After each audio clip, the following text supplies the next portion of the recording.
Ja të rikthehemi live në Wake Up, tani do të japim një rëndësi të veçantë asaj që nga ndonjëherë dhunon më shumë dhe vret më fort kur përdoret, sidomos pa menduar dhe pa përgjegjshmërinë e dur, që është pikërisht fjala. Idiot, malok, cop mishi, pa buk, skatunar, hajdut, psiqik, qorr, plak, autik, handikapat, është një ndër gjuhët më diskriminuese që e dëgjojmë të përdoret jo shpesh herë në ambiente të ndryshme në cilat ne ndodhemi, qofshin këto edhe shkolla në fakt, por e dëgjojmë të përdorur dhe nga goja e institucioneve apo atyre që pretendohet që të japin shëmbullim më të mirë dhe të përfaqësojnë të gjitha shtresat dhe popullin në Shqipëri. Ndërkohë që një ditë vetëm pas protestës realizuar para parlamentit të shoqatës Down Syndrome Albania, nën kryetari i kuvendit Muslim Murrizi ka kërkuar publikisht falje për fjalorin që përdorin ndaj ndjekësve të tij në Facebook, duke i cilësuar ata si Down. Përplasja në distancë për mënyrën se si shprehemi në jetën e përditshme, shpesh edhe pa ndërgjegje, ka kthyer edhe një herë vëmendje në çështje të diskriminimit, por edhe të dhunës verbale. Pikërisht ato fjalë cilët unë i përmendja edhe pak më lart janë ato të cilat dëgjohen më shpesh, përdoren më shpesh dhe duket sikur neglizhohen më shumë teksa përdoren pa menduar se sa shumë dëm, dhimbje apo dhunë shkaktojnë për shumë kënd që i dëgjon. Kishte një tjetër sulm me avokatën e popullit që ndodhi pikërisht me zotin nënkryetar të kuvendit, zotin Murrizi, dhe një përgjigje që erdhi nga institucioni i avokatit të popullit, duke nënvizuar shumë pika që duhet jenë në vëmendje, të cilën në deklaratën dhe reagimin e plot ne e kemi, por patjetër që unë s'do ta rilexoj, shumë nga ju e kanë dëgjuar dhe ne do ta diskutojmë në fakt në thelb dhe në parim atë se çfarë ndodh pikërisht me këtë gjuhë të dhunshme, ofenduese dhe as pak korrekte të përdori, sidomos të institucioneve apo të individëve që duhet të jenë respekt. Kemi sot të ftuar në mëngjes në Wake Up, si gjithmonë ndodh përgjithsisht në nisje të sezonit, ashtu si dhe vjet edhe si vjet, Redi Shehun, ekspert i shkencave të komunikimit, me mëngjes dhe mirë se na erdhe, dhe gjithashtu Robert Gajda, komisioner kundër diskriminimit. Mirëmëngjes Robert, mirë se na erdhe. Mirë se vini në program, kënaqësi ju kemi. Tani Redi, nis me ty, si e konsideron ti një gjuhë të tillë e cilën fakt duhet thënë për së vërtetës nuk është se përdoret vetëm nga nënkryetari i parlamentit? Po, është e refuzueshme, domethënë është e papranueshme, sigurisht që nuk përdoret vetëm nga ai, sepse po ta përdoret vetëm ai, ne nuk do ishim duke diskutuar sot. Fakti që ne diskutojmë sot është sepse është fenomen. Dhe duke qenë fenomen, atëherë ky bëhet subjekt diskutimi dhe subjekt, siç e pam, edhe protestave. Unë mendoj që çdo gjë fillon dhe mbaron nga gjuha. Gjuha është ajo shfaqja e brendshme, është shfaqja jashtme e atij mendimi të brendshëm që ne kemi për fenomenet, për gjërat dhe për personat.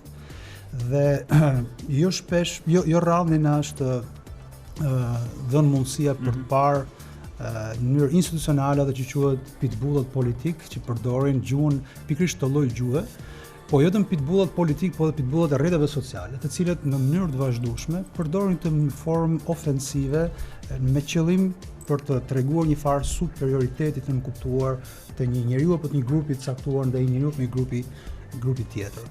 Kështu që ky fenomen është i përhapur dhe është një fenomen i cili domethënë është shqetësues. Nëse ne do të japim shumë rëndësi gjuhës, do të kuptojmë që gjuha është ajo që na përcakton marrëdhëniet tona me fenomenet, por marrëdhëniet tona edhe me njëri tjetrin. Dhe gjuha është ajo e cila është një fenomen që nuk është statik. Gjuha është në lëvizje të përhershme dhe ka dy rrugë. Gjuha o është në ngritje, o është në degradim.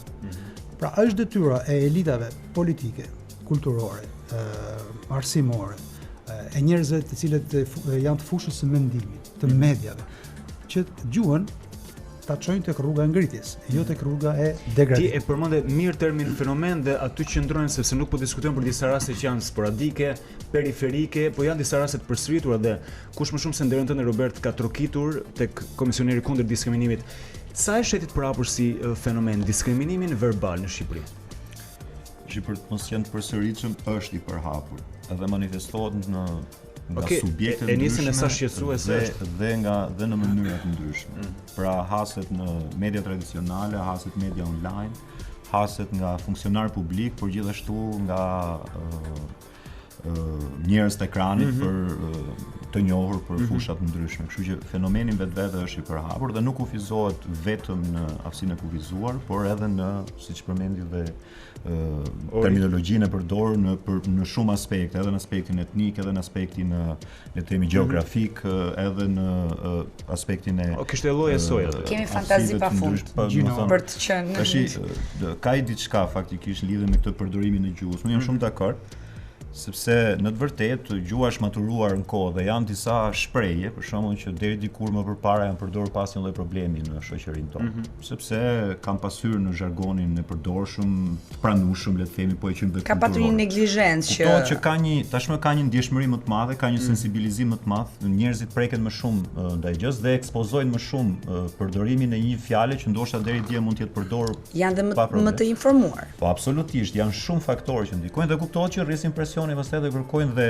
ideja është që lidhet në thelb me cënimin që i ndodh këtyre njerëzve, sepse duke përdorur një koncept që karakterizon diçka apo që identifikon një përkatësi dhe kur e përdor këtë koncept në mënyrë negative apo përçmuese apo krahasimore negative, kuptohet që komuniteti që është direkt i prekur është shumë i ndjeshëm dhe reagon në mënyrë të menjëhershme, sidomos, bëhet fjalë pastaj për aftësinë e kufizuar. Do ju ftoja të vendoset kufjet sepse që niset bisedës Emanuela Zaimi Pepkole është duke dëgjuar bisedën që prej fillimit është themeluesja e Fondacionit Down Syndrome Albania, edhe është ajo e cila ka dalë me një deklaratë fillimisht me një qendrim personal në Facebookun e saj, që pas i lajmi i kthimit një lloj përgjigje jo të përshtatshme dhe diskriminuese për fëmijët me sindromën Down, ka qenë e para që ka reaguar, por ka ndërmarrë edhe një protestë në emër të fondacionit, janë bashkuar dhe qytetarë të tjerë dhe mbështetës të fondacionit në lidhje me gjuhën e papërshtatshme përdorur. I themi mirëmëngjes Emanuelës, cilën e kemi në Skype nga Vjena, në mos gaboj, nga Austria, Vjena jam i saktë. Mirëmëngjes, me pak zhurmë, mirëmëngjes të gjithëve, faleminderit për ftesën. Zhurmë sepse jemi 4 veta dhe kemi shumë për diskutuar. Tani, ju si fondacion Emanuela keni ndërmarrë këtë protestën që ne e përmendëm, sa edhe kon fjalorit deputetit që diskriminon fëmijët me sindromën Down. A është ky rasti i vetëm apo ka ndodhur edhe herë të tjera dhe në këtë rast specifik ju jeni detyruar, duke qenë se historia ka treguar që nuk fajtori nuk është mjafton ndoshta vetëm i fali publike që çfarë vlere kanë funditës kur historia përsëritet, apo ky rast kishte përmasa disi më të mëdha? Na e shpjego pak.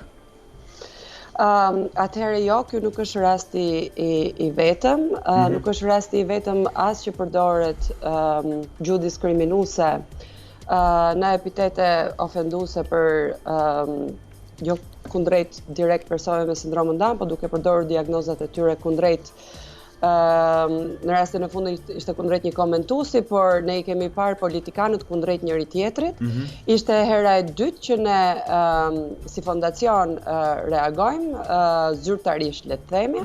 Hera e parë ka qenë për zotin deputet, zotin Alket Hyseni. Këtë herë ishte për zotin Muslim Murrizi, i cili në fakt nuk është vetëm deputet, por është edhe nënkryetari i parlamentit.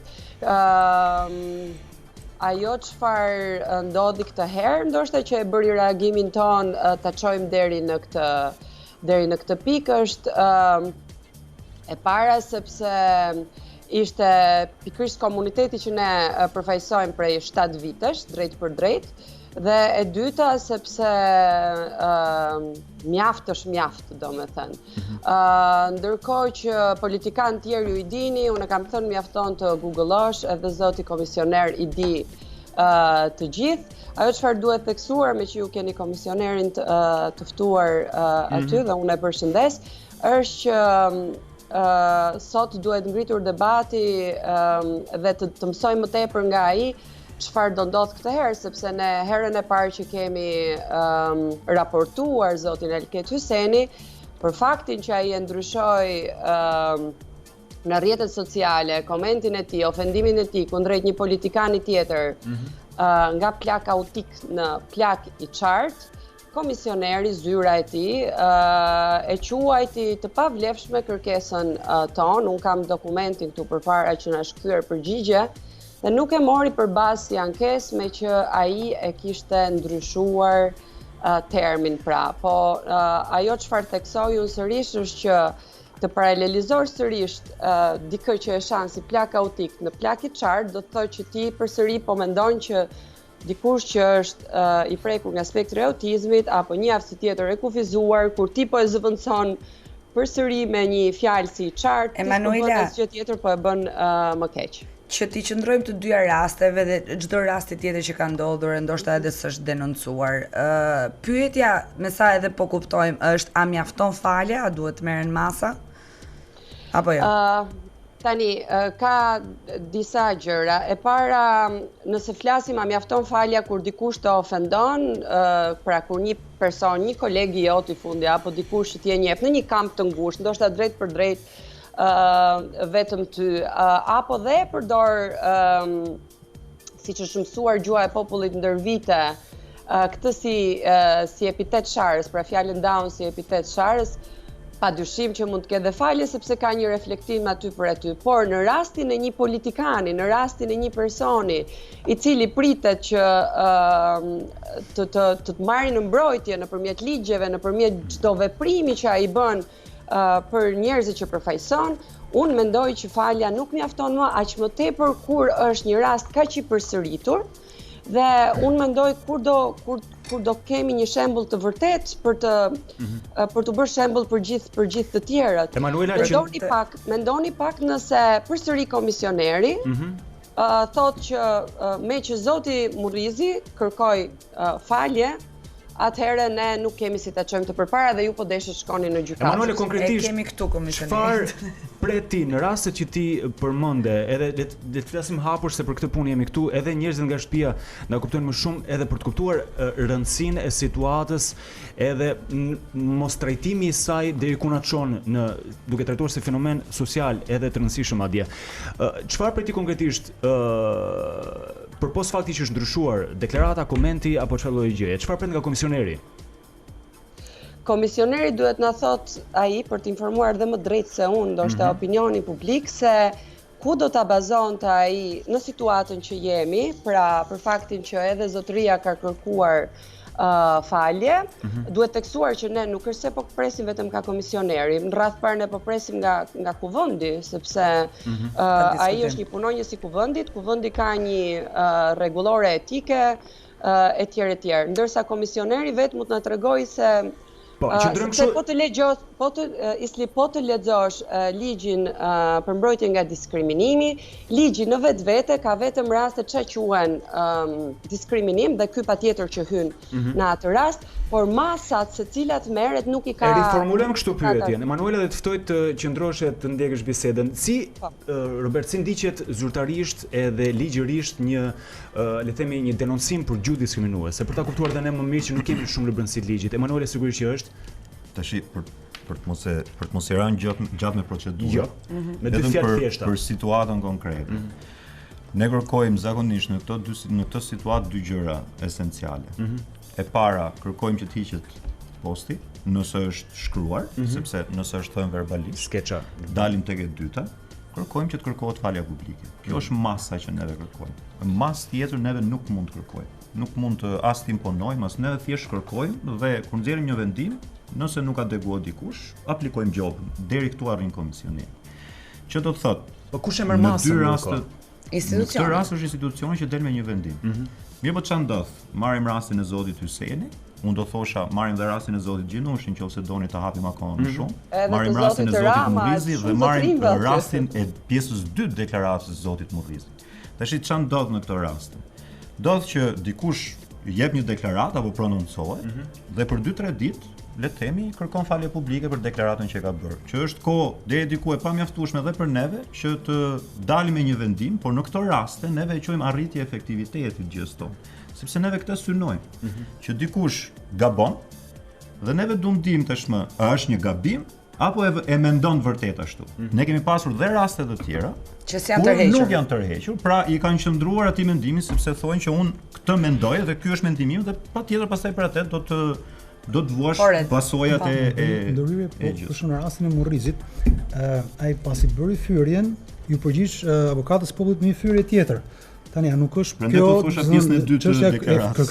E kërkimit falje nuk funksionon sepse po i përgjigje mas kërkimit falje avokatës po me fyrje tjetër. Një institucioni si avokati po. Po, nën kryetari i kuvendit. Pra domethënë diçka nuk shkon. Ndërkohë Ka një problem edhe më të madh se kaq. Në aspektin social, Ka shumë probleme më të madhe. sa efektive, ne kemi raste nga bota pafund. Jo më larg se para një jave u futa në vorbullon e disa videove në YouTube ku kishte raste të tilla, sidomos në ambientin amerikan ku ata presupozohet janë shumë më të kujdesshëm se sa ne për sa i takon gjuhës përdorit, sidomos komunikimi publik e drejt për drejt. Sa efektive është tek ne çështja e të kërkuarit falje dhe çfarë mesazhi japim ne, pra shiko sa kemi thënë diçka të gabuar edhe po ne dalim me një qëndrim i cili edhe poshtë deklaratën e mëparshme që mund të ketë qenë për arsye gjaknxetësie, për arsye mungesë informacioni apo edhe qoftë deklarata që janë në thelb deklarata ignorante. Çfarë shembull japim ne në një shoqëri të tillë, duke patur parasysh çfarë tipologjie njerëzish jemi ne. Kujton atë batutën që ndodh çdo gjë dhe thotë nuk është ashtu siç duket. Edhe kjo shprehja domethënë që unë kërkoj falje për diçka, është kthyer si metodë, si metodologji për të mbyllur një konflikt apo për të justifikuar diçka. Dhe kjo nuk është as pak e mjaftueshme. Unë nuk pres, domethënë që në shoqëri si e jona, ku bëhen shumë gjëra më të rënda se sa ajo që bëri domethënë fyrja dhuna verbale, tu ka dhunë korruptive në të gjitha formave dhe domethënë tu nuk ka asnjë farë ndjekje, ka dhunë politike, ka dhunë fizike, s'ka as falje, ka përsëritje pa në një shoqëri si e jona, nuk mund të pretendojmë tani që të jemi aq delikat dhe aq elegant sa ne e mirë kështu do ishte.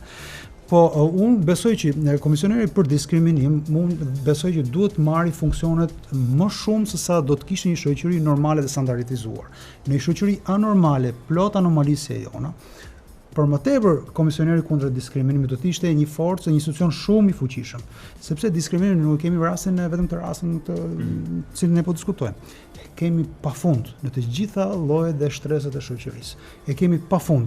Dhe unë do doja që me të vërtet komisioneri kundër diskriminimit ishte autoriteti në vetvete mbi politik, më i fortë, dorë më të hekurt. Po për sa kohë zgjidhet nga vetë politika, është pak problematike edhe kjo gjë. Por kjo mund të fitohet përmes një integritetit intelektual dhe moral të vetë komisionerëve, që besoj që edhe e kanë bërë, nuk është se kanë bërë. Ndërsa duke thyer tek pyetja jote, problemi është që në fund ne nuk kemi produkte. Kur s'ke produkte, ke gjuhë rrejtje. Politik ti s'ke produkte, fushat ti s'ke fushat. Fushatën e kemi batuta, fushatën e kemi metafora, e kemi me fyrje. Më shumë dhunë verbale. Dhunë verbale është, dhe e cila mos harrojmë, dhuna verbale është pararencia e dhunës fizike, sepse fjala çon veprim, veprimi pastaj kthehet kultura shëmtuar pasohet. E kemi Emanuelen larg nga Skype-i, por afër me gjithë këtë problematikë. Emanuela, na trego pak, si është qoftë edhe në si nën të dëgjosh jo vetëm deputet, po edhe njerëz thjesht, ti drejtoje njerëzve në mënyrë fyese edhe me një gjuhë fare të papërshtatshme për ta sharë ofenduar dikë ti thon down. Tani unë si nën në këtë drejtim kam arritur në një, për shembull mendimi i parë që më vjen mua është ky se di fare se si është fëmia im, domethënë për ta quajtur kështu, ndërsa mendimi tjetër i dytë është ky s'di asgjë fare për sindromën, jo më vetëm për fëmijën tim dhe nuk varet pra dhe kush e thot dhe si e thot në ç'kontekst kontekst e thot. Unë dua të them një histori personale me shoqen time të ngushtë. Kur ishim të dyja mama të reja, fëmijët i kishim nga 6 muajsh dhe kishim dalë në te liçeni për t'i shëtitur, kalon dikush, fakt personazh publik, dhe më thot, ky që ka më i mirë se në televizor duket si down. Do me thënë, unë edhe isha shumë e ndjeshme në ato, ka ishte shoqja ime e ngushtë. Por ajo për një herë e kuptoj dhe aty kuptoj që është një gjuhë e përdorur nga siç e përdorin dhe në zhargon dhe në neglizhencë. Në zhargon, do me thënë dhe padyshim që ndërgjegjësimi sot, sidomos me njerëzit rreth meje, është shumë i madh dhe nuk ndodh më, do me thënë nga njerëz të afërt. Por kur e dëgjoj padyshim që prekem si prind sepse them pse pse duhet akoma, domethënë, pse duhet akoma. Pastaj mundohem të reflektoj dhe unë që shiko se jo gjithkush e ka punë këtë siç e ke ti dhe të di sot siç di ti dhe të jetë aq sensitiv. Ka shumë faktorë të tjerë. Pra unë preken po jo si më përpara që shkoj të strukem të çajt janë të tjerë. Emanuela, megjithatë besoj që ka ardhur momenti për të hequr dorë nga angazhimi dhe shqetësimi i të gjithëve ne si shoqëri tashmë disi më e kultivuar dhe evropiane për të shqetësuar për ngjarje të rëndësishme, sado si përfaqësore duken nga ndonjëherë në veshët e shumë kujt, vetëm kur na vjen zjarri brenda shtëpisë tonë. Problemi dhe kur digjesh shtëpia tjetër. Ai do të një shkallë shumë e lartë ndërgjegjësimi në fakt, por është momenti, po a do të duhet të bëhet një shembull? Edhe një herë lutem? E kam dhe Meridianin këtë në studio. Edhe ti na qëndro aty. Okej. Tash me Robertin. S'ka rë për rë, është kështu. Edhe një herë nuk Jo, Emanuela, jo, jemi duke diskutuar në studio, vazhdon atë gjë. Na ndiq. Okej. Tash tek shembulli mund edhe dalin, po unë doja të prekja 3 gjëra. E para, unë mendoj gjithmonë që mea culpa apo kërkimi i faljes është gjithmonë gjë e mirë. Sidomos në kontekstin ton kulturor, e të fortit e dominantit, në momenti i kërkimit të faljes, hapi mbrapa, reflektimi është shumë mirë, specifikisht për neve. Kjo është gjëja e parë. Gjëja e dytë është që mund vjen mirë që kërkohet komisioneri Herkul, si më thënë. Vetëm se kjo nuk është betejë vetëm e komisionerit, kjo është betejë shumë e madhe, institucionale, shoqërore, morale, nëse dojmë kulturore, përtej shabloneve kundrejt institucioneve. Kuptohet që ajo që kërkohet është një diçka që kërkohet të bëhet në një kohë të shpejtë, ndërkohë që kërkon kohët e veta për të sistemuar, për të rregulluar. Pak kulturësia apo ignoranca siç kërkon kohë kërkohet, kërkon dhe kohë të, le të themi, të ç'bëhet apo të risistemohet etj. Momenti që duhet të prekja është që ajo që më ka ardhur mirë është që në rastet e fundit që përmenda, si në rastin e zotit Hysenit, si në rastin e zotit Gjinushi, si në këtë rast, më ka ardhur mirë me reagimin e shoqërisë civile, sepse ka qenë faktikisht gjithmonë shoqëria civile që i ka në një farë mënyrë imponuar nëse mund të themi, apo detyruar, pavarësisht se ato pastaj kanë bërë vetë, ka qenë akti i tyre vullnetar për të kërkuar falje publike. Dhe kjo është gjë shumë e mirë, kjo është shumë e shëndetshme. Pra ndodh një diçka negative. Po sa e vërtetë është. Organizata të reagojnë. Sa e vërtetë është, se duket sikur është fiksa për të kaluar momentin edhe për të largohej si thot populli, sepse të paktën në rastin e zotit Murrizi, ashtu siç e Ridi risolli në vëmendje, nga e para shkuan tek e dyta. Mbyllëm një çështje dhe hapëm falje. Domethënë mbas ma kulpës së parë kërkohet një dytë edhe jam dakord që rasti është gabimi një herë falet, pastaj është fal. Në këtë rast është atipik. Unë faktikisht dje po mendoja dhe dhe doja ta thoja këtë gjë, e kur ngjova deklaratën, kur ngjova pjesën e parë të saj pa arritur tek e dyta, më erdhi shumë mirë sepse deklarata ishte nga të pakta të tjerë që ishte e sakët për faljen, le të themi, për sindromin Down, për mënyrën se si ishte bërë, dalje publike, duke treguar dhe sensibilizimin për komunitetin e tij. Dhe deri aty isha shumë i kënaqur. Momentin pastaj që ngjoj vazhdimin e deklaratës, le të themi ç'bëri komplet atë që ndodhi. Kështu që po. Ndërkohë, Emanuelin që e kemi në Skype, Emanuela po. Atëherë, unë dua të përveç faktit pse mendoj, pse dhe ne dje në deklaratën tonë thamë që ne dyshojmë që kjo ishte një kërkesë ndjese e sinqertë. Përveç faktit të pjesës së dytë të deklaratës, e cila dëshmon që kjo ishte një deklaratë vetëm politike e parë dhe e dyta që nuk ka një reflektim të sinqertë, a ka bërë zoti Murrizi një koment duke kërkuar falje ndaj komentuesit të tij që e përdori këtë fjalë. Kjo do ishte vërtet, le të themi, zoti Murrizi nxori këtë, bëri si një postim të ri në media etj, po shikoj dhe në Facebookun e tij, unë nuk arrit të shikoj që zoti Murrizi të jetë kthyer atij komentuesi dhe t'i kërkoj falje atij.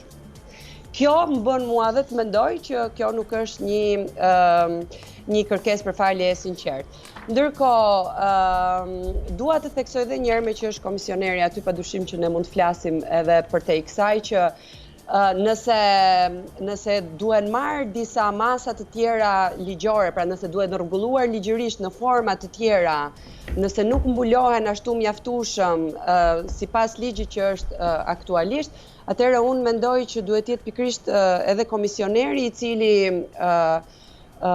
propozon mënyra tjera në mënyrë që kjo gjë të rregullohet, pra të jetë një masë vërtet efektive që të quhet edhe puna efektive e komisionerit.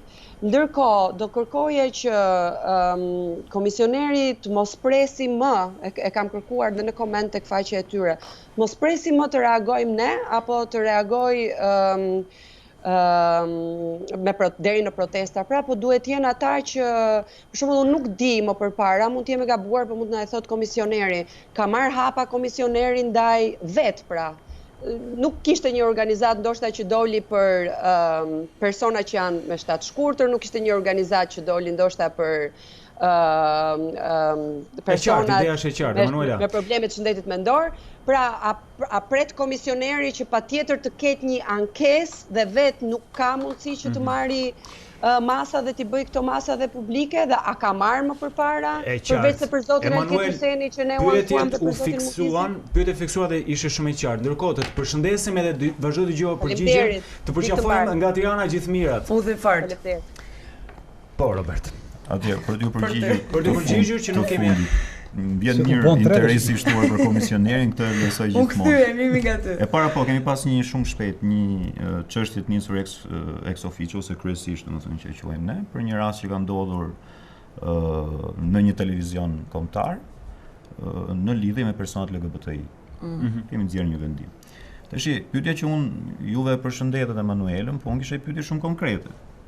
Konkretisht, kush duhet ishte masa që kërkon Emanuel dhe që do të, le të themi, vendoste ekuilibrat në rastin konkret. Ideja është të bëhet një hap qoftë më i vogël, por një hap përpara. Kush do të ishte konkretisht, ne presim propozime konkrete. Ne jemi në fazë rikonsiderimi ligji, i kemi dërguar dhe organizatave, kemi bërë dhe takim, na kanë thënë le të japin të gjithë. Absolutisht, domethënë jemi, domethënë dhe konkretisht, për shumë raste konkret, neve na intereson shumë pastaj organizata specifike që na tregojnë për raste konkrete kush do të ishte më e mira. Një mendim të qartë kam unë, për shembull, me një herë direkt tani për zotin Murrizi të dalë dhe të jap dorëheqjen. Po kjo nuk mund të imponohet. Patjetër që jo, po kjo është çështje morale, diskutohet për jam shumë, shiko, jam plotësisht dakord me gjën, por jo, është i partisë. Duhet i ndajmë gjërat, ato që mund kërkohen juridikisht dhe ato që imponohen moralisht. Absolutisht po. Unë po flas nga aspekti ligjor, po, edhe kjo që themun është morale. Çfarë tjetër mund të bëhet më tepër se sa falja publike, unë jam dakord ta diskutoj. M'fal, edhe një gjë. Një nga praktikat që ndiqet, që ne kemi nërmend ta propozojmë në ligjin që do ndryshojmë dhe që është parashikuar në ligjit sidomos në rajon, është që për shembull rastet e vendimeve që neve marrim të publikohen media. Vendimi. Do të thonë, kjo është një nga rastet që është konsideruar, le të themi, dhe në vendet përreth, po duhet dini, praktika vendet përreth është kjo. Falje publike. Po kjo, po të fakt gjë tjetër domethënë nuk e di. Gjoba duhet të është pjesë e ligjit. Gjoba pason në momentin që nuk bëhet falja publike, nëse nuk zbatohet vendimi i komisionit, pason gjoba. Por shikoj se edhe gjoba nuk është se zgjidh situatën. Jo, ka një simbolik që për shembull, mos për krerët institucioneve ose institucione, sur ka një simbolik që shikoj këta nuk janë të pandëshkueshëm, domethënë ajo mund të jetë një gjobë simbolike, nuk ka një vlerë domethënë kuptimin e dëmit financiar. Ka operuar dhe me gjoba pikërisht për përdorim gjuhurreti. Po, pa diskutim. Ka pas raste. Domethënë po nuk është se gjoba dhe në këtë rast arrin efektivitet. Ideja e Emanuelit ja shpjegoi vetë shumë mirë, po me dy fjali ishte vetëm që nëse dikush përdor diçka për shumë arsye, ndoshta për mungesë të kulturës, unë më pëlqen shumë termi për ignorancë, sepse duhet ta përmendim para çka ekziston. Ama këtu shpeshherë shohim dhe për autoritet. Duket sikur shpreh dhe thelbësisht ai çfarë Manuela ka në merak edhe si nën, po edhe sekretare e Fondacionit Down Syndrome Albania është që nëse dikush përdor një gjuhë diskriminuese pa përshtatshme minimalisht i skuqet faqja. Dhe këtë po përpiqemi të kuptojmë dhe të përgjetur mekanizmat, instrumente se si do arrijmë deri këtu. Ne kemi arritur në fund bisedës ama. Mos, vjen keq. Do takohemi sërish për diskutuar dhe problematika tjera, duke shpresuar që sa më shpesh i diskutojmë aq më të pakta bëjnë raste në numër apo edhe në ndjeshmëri. Redi, Robert, faleminderit. Robertian, faleminderit. Miq, faleminderit edhe Emanuela, e cila ju bashkëngjit bisedës në studio. Ne shkëputemi tani vetëm për pak, Wake Up vazhdon mos harroni.